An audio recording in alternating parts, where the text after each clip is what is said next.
በየዋህ መነኩሴና በሰይጣን ተንኮል መካከል የተደረገ የበረሃ ውስጥ ጦርነት። የሰይጣን ወጥመዶቹ ሰውን ማሳቻ መንገዶቹ ብዙ ናቸው። ከዚህም ውስጥ በየዋህነታችን ሊጠቀምብን እንደሚችል ባለማወቃችን፣ ነገሮችን ባለማገናዘባችን፣ የወንጌልን ቃል ባለመማራችን ሊጥለን እንደሚችል አስባችሁ ታውቃላችሁ? የዛሬው ታሪክ ተራ የአንድ ሰው ታሪክ ብቻ አይደለም። ይልቁንስ በገዳም ሕይወት ያለን ፈተና የሚያሳይ በአንድ የዋህና የእግዚአብሔርን ቃል በማያውቅ መነኩሴ መካከል የተደረገ ታላቅ ውጊያ ነው። ታሪኩ እንዲህ ይጀምራል።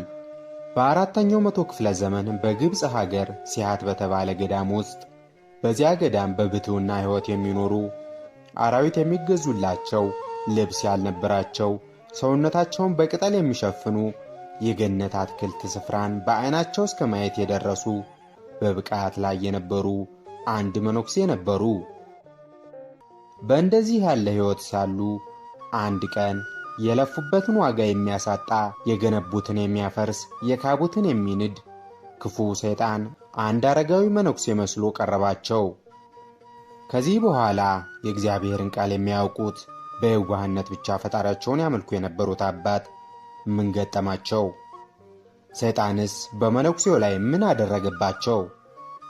እውነት ሰይጣን እኚህን መነኩሴ ድል አደርጓቸው ይሆን?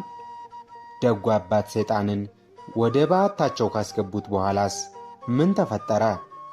ይህን ሁሉ ነገር በዚህ አስተማሪ ታሪክ ላይ ታገኙታላችሁ።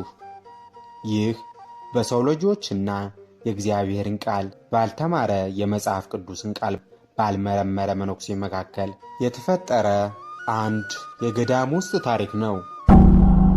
ይህም የአባ ሙሴ ዘሲሃት የበረሃ ታሪክ ነው።